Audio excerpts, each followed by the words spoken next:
Good Sunday evening, everyone. Just want to give you an update on our forecast. This is literally the third recording of this that I've done. It's hard to say what needs to be said without scaring people and helping them prepare. So here's take 4.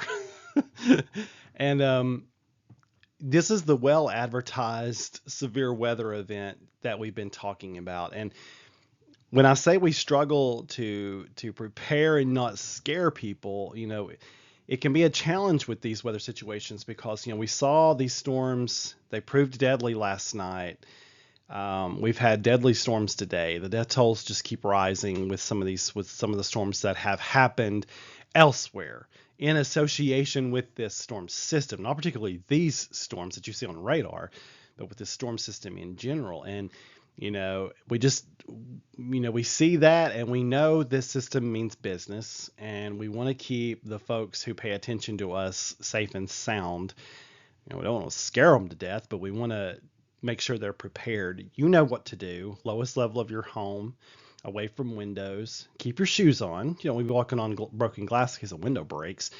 Helmets for your head or pillows.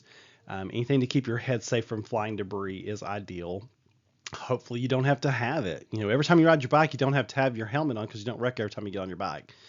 Or if you do, you probably need to give up the bike riding. But anyway, but when you do wreck, it's nice that you had your helmet on, right? So, in case you need it, it's nice to have because it's just, you want to protect your head. Hopefully we won't need anything like that tonight. But look at this line. It's intense, okay? And we are concerned about the squall line, especially for straight line winds, which, 70, 80 miles an hour could be possible with this thing. And with saturated soils, trees will topple if we get winds like that, and we'll have long duration power outages. Hopefully we don't have to deal with that. But we also have to be concerned about the cells that develop out ahead of the line. Look at that. I'm doing this at like 8:55. Every cell ahead of that line is tornado warning. In fact, one is very serious. The one down near Madisonville, that's a tornado emergency at this. When I'm doing this, I'm hearing the Weather Channel. It sounds awful. But their environment is a lot more unstable than ours. So we probably won't see anything like that on that level.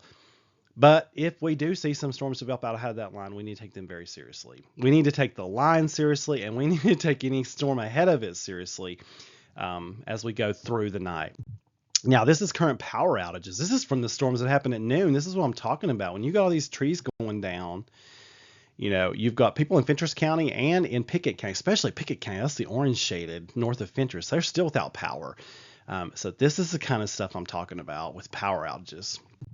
So this is the radar image, the modeled radar image at 1 a.m. showing that squall line coming into Kentucky and Tennessee looking pretty intense. But you also see this model wants to paint some individual cells out ahead of that line. We'll have to be very mindful of those because those could pack a big punch, and the line itself can also pack quite the punch. My threat levels are the same, except I have updated the time frame 1 to 3 a.m. Make sure you got your weather radio turned on. Make sure you've got your phone set to where you can receive alerts on that. And unless you've manually turned those off, they should just automatically work. If you do go to bed, make sure you got someone who can call and wake you up, just in case you miss the alerts elsewise. Weather radios aren't perfect, apps aren't perfect, but maybe Uncle Joe giving you a call, maybe that is pretty perfect. So just make sure you can get some make sure there's multiple ways of getting your warnings and that you know what to do. If you got a family, make sure you practice going to your safe place. And I would practice doing that using flashlights in the dark because, if your power goes out, that might be a little bit more disorienting to figure out, how to get to the safe spot in a calm and orderly fashion. So, which can be a little scary when lightning's flashing, lights are out. It can be a different situation there. So maybe practice doing that safety plan in the dark. So I hope this has prepared you and not scared you. We know the drill. We've been through this many, many, many, many times. And, waiting on these squall lines to come through. And then we know to be mindful of any storm that develops out ahead of that squall line. We've had an interesting day, that's for sure. It's been a busy one for me. We've had some cooler air come in later this afternoon. That was from outflow boundary from those storms to our north earlier this afternoon.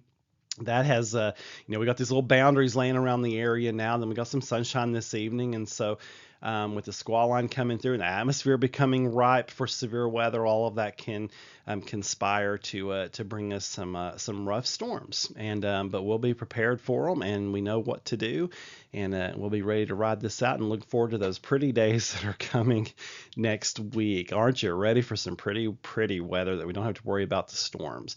I know I'm ready for that. I've had my nap this evening. I've got my coffee ready. I've got the snacks going. I'm ready for an all-nighter, as it certainly looks like that's what it'll be for me. And keeping you all safe and informed. Just keep it to meteorologistmark.com. Download the app. iPhone users, you can download that app. Android users, you're gonna have to wait till after this event.